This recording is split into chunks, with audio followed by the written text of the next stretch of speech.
This is Lewis Hart for Boxing Social in association with Empire Fight Store and William Hill.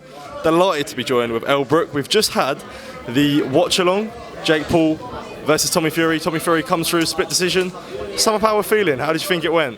Yeah, no, I think it was good. I think if anything, it probably was a draw, but you know, they both fought really well, and I don't think Jake should be kind of disappointed on his performance with losing. I think he had nothing to lose, and you could tell, and I think he should be praised for the amount of work he's put into boxing. And I think even Tommy shocked me. He looked good. He had a strong jab, and I also thought he had more variations in his punches and more stronger combinations, and that's probably what led to him winning.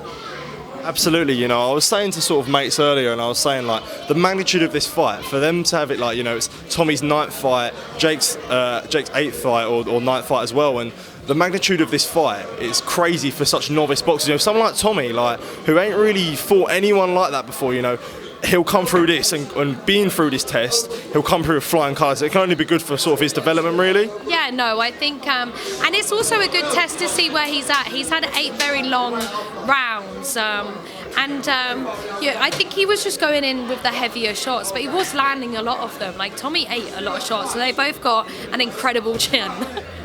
Absolutely, absolutely. Moving on to yourself, I saw you just signed a deal with Kingpin for their tournament, but obviously still with Misfits, Are we seeing an active Elle Brooke in 2023?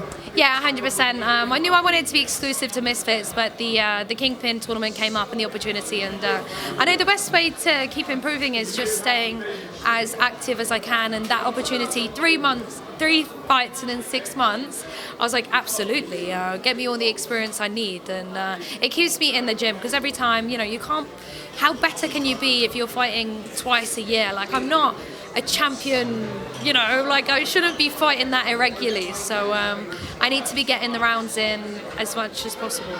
Oh yeah, I was just talking to your team earlier as well, and they were saying it's a bit of a struggle at times to try and find female influencers to actually box. For someone like you, you're sort of at the top of the tree, and to get opponents must be quite a difficult thing for you.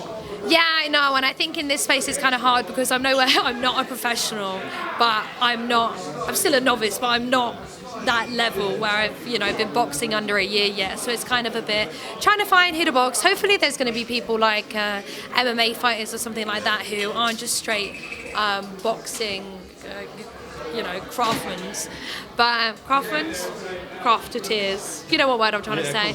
Yeah, but masters, but I guess we'll see. And just to finish off quickly, we've got Astrid Wett versus AJ Bunker next week. Are you sort of keeping one eye on that? You previously fought AJ, Astrid, someone who's always trying to talk your name. Are you keeping one eye on that, or are you looking at bigger, better things? Yeah, I'm at the event. I'm working at the event. But to be honest, I don't think AJ, I've already done that, been there, done that, and I think compared to what I was back then, I'm so much better than I am now. And Astrid, I don't think that fight's ever going to happen. I think it's one that people would love to see, but I think it's a complete mismatch, and I think for her to go in that ring with me out of her choice, it'd be like suicide. Well, Elle, thank you for your time. Thank you for coming on the watch along. It's been good to see you, and best of luck for the future. Thank you. Cheers.